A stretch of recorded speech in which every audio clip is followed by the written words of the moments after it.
Assalamualaikum warahmatullahi wabarakatuh. Kami dari kelompok 6 ingin mempresentasikan hasil dari proyek kami yang berjudul Sistem Informasi Pencarian Kos atau Kontrakan Berbasis Web di Wilayah Lobener. Di sini ada nama-nama kelompok dari kelompok kami, yaitu yang pertama Muhammad Restu Rizky, yang kedua Lova Livia Ivanka, dan saya ketiga Nazwa Aulia. Lalu di sini ada latar belakang dari proyek kami, terutama dalam penggunaan internet untuk menyampaikan informasi secara cepat dan mudah. Salah satu kebutuhan masyarakat yang cukup penting adalah tempat tinggal. Sementara seperti kos atau kontrakan, terutama bagi mahasiswa, pekerja, maupun pelajar. Namun di wilayah Lobener ini proses pencarian kosnya masih secara manual, seperti bertanya kepada masyarakat atau datang langsung ke lokasi tersebut. Hal ini tentunya kurang efisien karena membutuhkan waktu dan tenaga yang cukup banyak. Lalu ada permasalahan di proyek ini. Pertama, pencari kos kesulitan mendapatkan informasi yang lengkap mengenai kos yang tersedia. Kedua, calon penyewa harus datang langsung ke lokasi untuk mengetahui harga, fasilitas, dan ketersediaan kamar. Dan ketiga, pemilik kos juga mempromosikan kos yang dimiliki kepada masyarakat secara luas. Di sini ada solusi. Apa sih solusi buat proyek kami ini? Solusinya, melalui sistem ini pengguna dapat mencari informasi kos secara online tanpa harus datang langsung ke lokasi. Yang kedua, sistem ini menyediakan informasi lengkap seperti nama kos, alamat, harga sewa, fasilitas, foto, serta ketersediaan kamar. Di sini juga ada rumusan masalah. Yang pertama, bagaimana merancang sistem pencarian kos berbasis web di wilayah Lobener. Yang kedua, bagaimana menyediakan informasi kos secara lengkap dan terstruktur kepada pengguna.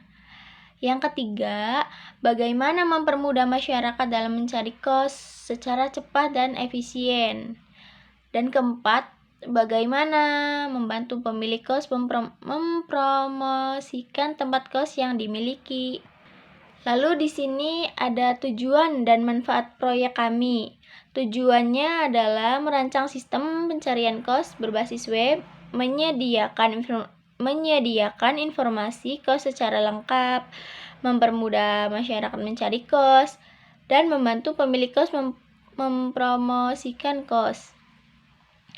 Dan manfaatnya memudahkan masyarakat mencari kos, membantu promosi kos bagi pemilik, menambah pengalaman pengembangan sistem. Selanjutnya akan dilanjutkan dengan rekan kami. Saya akan menjelaskan tentang metode pengembangan. Tujuan dari pembuatan sistem ini adalah yang pertama, merancang dan membangun sistem pencarian kosan kontrakan berbasis web. Yang kedua, menyediakan informasi kosan kontrakan yang lengkap seperti harga, fasilitas, lokasi, dan kesediaan kamar. Yang ketiga, mempermudah masyarakat dalam mencari tempat tinggal. Sementara yang keempat, membangun pemilik kosan kontrakan mempromosikan properti yang dimiliki melalui internet. Selanjutnya saya akan menjelaskan tentang sistem yang belum berjalan, dan di sini saya akan menjelaskan BPMN dan alurnya.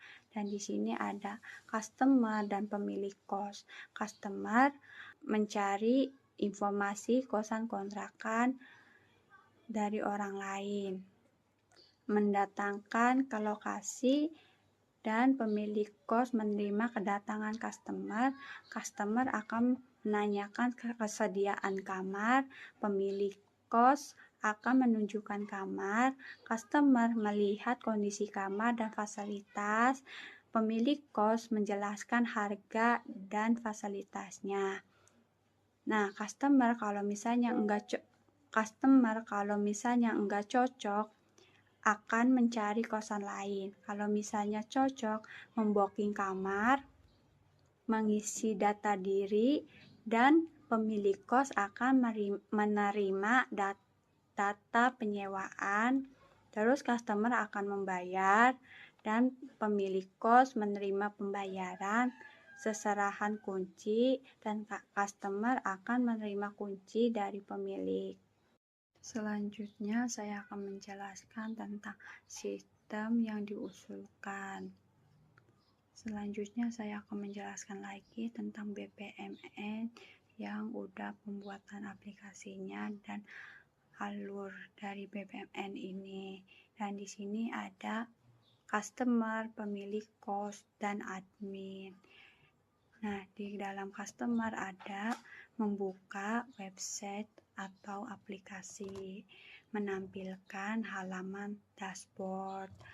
Dan kalau misalkan tidak punya akun, kembali ke akun lagi. Kalau misalnya udah ada akunnya, akun emailnya, kita bakalan login, menghubungi pemilik, melakukan pemesanan kamar, melakukan pembayaran, menerima bukti transaksi, mengirim bukti pembayaran.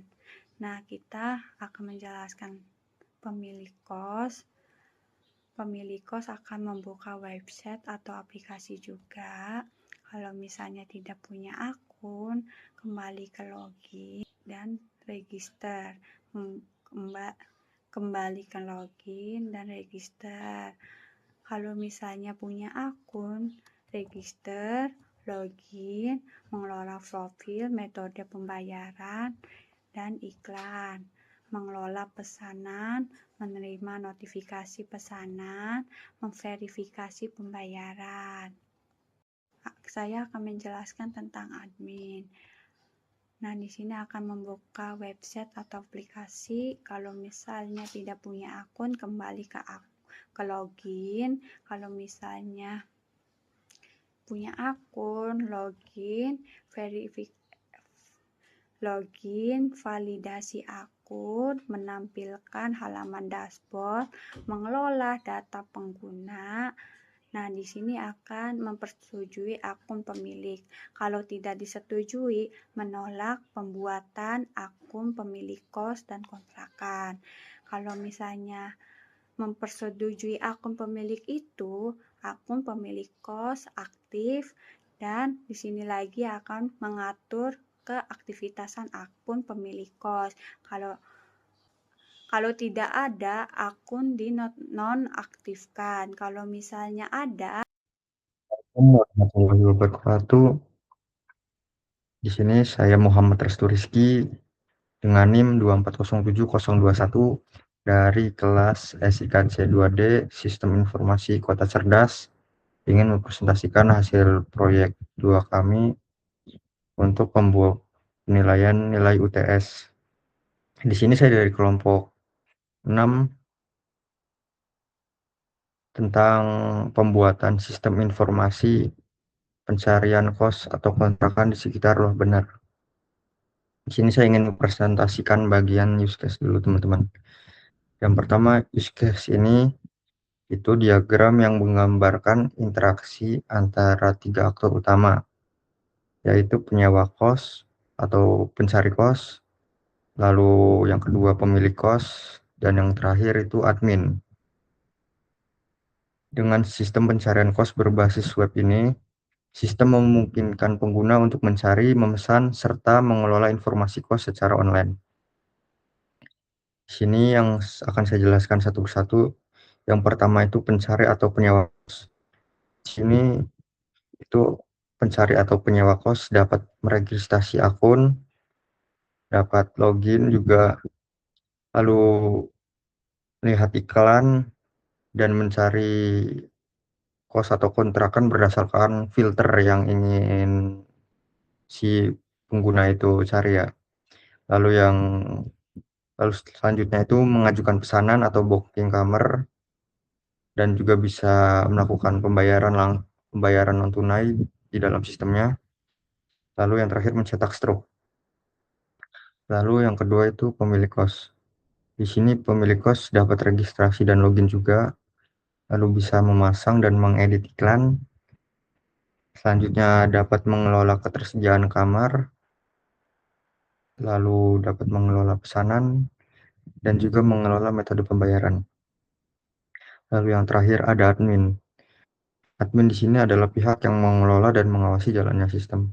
Di sini admin dapat login, lalu di dalam fitur dashboard admin tersebut, si admin dapat memverifikasi akun pemilik kos dan menyetujui pembuatan akun tersebut, lalu mengelola data akun user bisa dinonaktifkan ataupun diaktifkan. Lalu yang terakhir, si admin dapat mengelola data iklan. Lalu selanjutnya di sini saya ingin mempresentasikan juga tentang desain sistem. Di dalam sistem kami, sistem informasi pencarian kos atau kontrakan, terdapat rancangan desain sistemnya, tampilannya, yaitu yang pertama halaman landing page, yang kedua halaman informasi detail kos atau kontrakan, lalu halaman form pemesanannya dan juga fitur transaksinya, lalu fitur pembayaran non tunai, lalu juga di dalam sistem desain saya ada dashboard pemilik kos, yang mana di dalamnya terdapat fitur memasang dan mengelola iklan serta fitur melihat pesanan masuk. Lalu yang terakhir ada dashboard admin, yang nantinya di dalamnya terdapat fitur mengelola user, baik itu user pemilik kos maupun pencari kos, dan juga mengelola data iklan. Jadi seperti ini teman-teman gambaran tampilannya. Yang pertama ada login, halaman login bagi pencari kos. Di sini ada nama, email, dan nomor telepon, lalu password untuk membuat akunnya. Lalu masuk login menggunakan email dan password yang tadi telah dibuat. Lalu seperti ini tampilan landing page-nya. Tadi kalau mau masuk harus login. Lalu jika pencarian kos berdasarkan nama maupun lokasi. Lalu selanjutnya seperti ini. Jika telah tadi pencarian nama kosnya, terdapat fitur pencarian juga ya berdasarkan tipe properti tadi, lalu berdasarkan fasilitas dan juga rentang harga. Lalu seperti ini tadi tentang informasi detail kosnya. Lalu di sini untuk halaman pemesanannya ada metode pembayarannya juga, lalu klik buat pesanan, dan juga detail transaksi yang tadi telah dipesan muncul seperti ini. Lalu halaman fitur tadi pemilik kos, di sini ada daftar akun pemilik kos, lalu ada login juga. Nah, di sini ada dashboard si pemilik kos tersebut ya teman-teman. Ada fitur mengelola pembayaran atau profil, lalu ada fitur pasang iklan dan juga fitur pesanan. Seperti ini. Di sini ada halaman untuk memasang iklan, lalu ada halaman profil ya, dan juga metode pembayaran. Nah, di sini ada fitur tentang tampilan pesanan yang masuk. Lalu di sini juga yang terakhir ada desain sistem adminnya, login sebagai admin.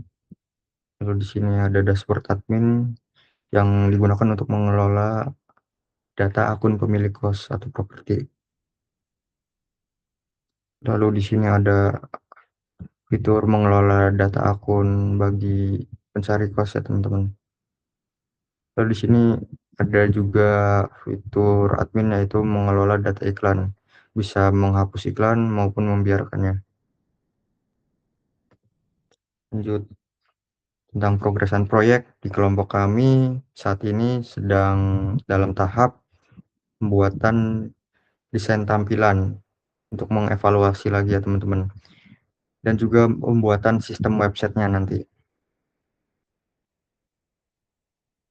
Lalu jadwal kegiatan proyeknya, kami sudah menentukan konsep sistem sudah, lalu menentukan mitra sudah, pembuatan proposal juga sudah, lalu rancangan sistem sekitar 50%, dan pembuatan website masih 0%, belum dibuat,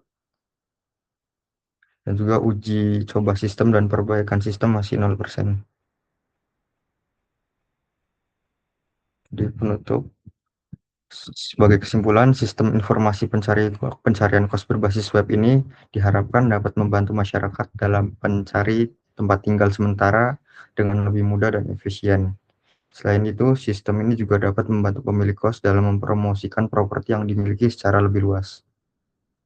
Cukup sekian saja presentasi dari saya, Muhammad Restu Rizky. Kurang lebihnya mohon maaf. Wabillahi taufiq wal hidayah. Wassalamualaikum warahmatullahi wabarakatuh.